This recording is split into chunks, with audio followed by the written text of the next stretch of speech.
21 फरवरी की रात को रूस के प्रेसिडेंट पुतिन ने यूक्रेन के पूर्वी हिस्सों को आजाद देशों की मान्यता देकर दुनिया भर को अपनी ताकत का एहसास करा दिया।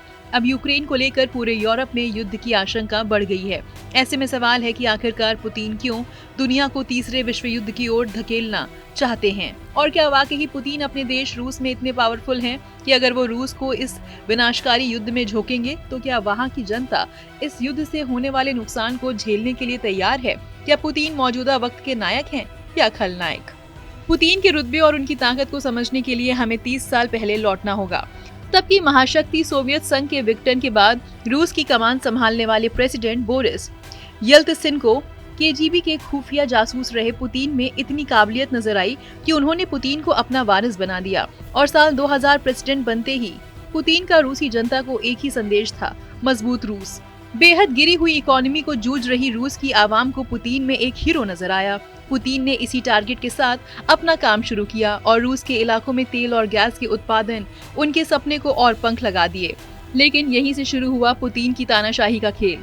2008 में दुनिया भर में आई मंदी ने रूस की भी कमर तोड़ दी और पुतिन के खिलाफ रूस की सड़कों पर आंदोलन भी हुए, जिसकी कमान थी एलेक्स नेवेल्नी के पास। नेवेल्नी को पुतिन के खिलाफ अमेरिका समेत कई पश्चिमी देशों का समर्थन भी मिला। रूसी संविधान के हिसाब से पुतिन 4 साल के 2 कार्यकाल के बाद फिर से राष्ट्रपति नहीं बन सकते थे और 2008 का साल उनके विरोधियों के लिए सबसे बड़ा मौका था। यही वो वक्त था पुतिन ने एक बड़ा जुआ खेला और अपनी गद्दी बचा ली। पुतिन ने अपने वफादार दिमित्री मेदवेदेव के राष्ट्रपति बनवाया और खुद रूस के प्रधानमंत्री बन गए। यही नहीं, पुतिन ने संविधान में संशोधन करके 2012 से अगले राष्ट्रपति के लिए 6 साल का कार्यकाल फिक्स कर दिया।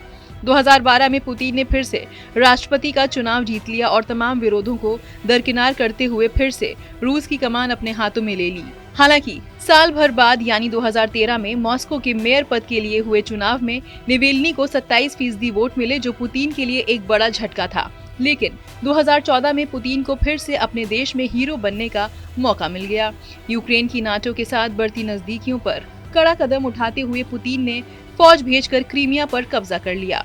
दुनिया भर की ताकत पुतिन को क्रीमिया से बाहर निकालने को मजबूर नहीं कर सकी और रूस का खोया हुआ गौरव वापस लाने वाले लीडर के तौर पर पुतिन फिर से रूस की जनता के चहेते बन गए।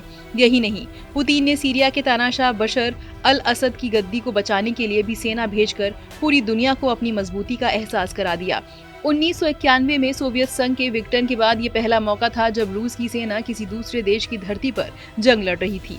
पुतिन ने रूसी जनता को उनके देश के अच्छे मजबूत दिन फिर से वापस आने का एहसास करा दिया। यूरोप में गैस की सप्लाई ने रूस की इकोनॉमी को फिर से खड़ा कर दिया और पुतिन ने 2018 में फिर से राष्ट्रपति बनने के बाद अपने विरोधियों पर नकेल कसना शुरू कर दिया।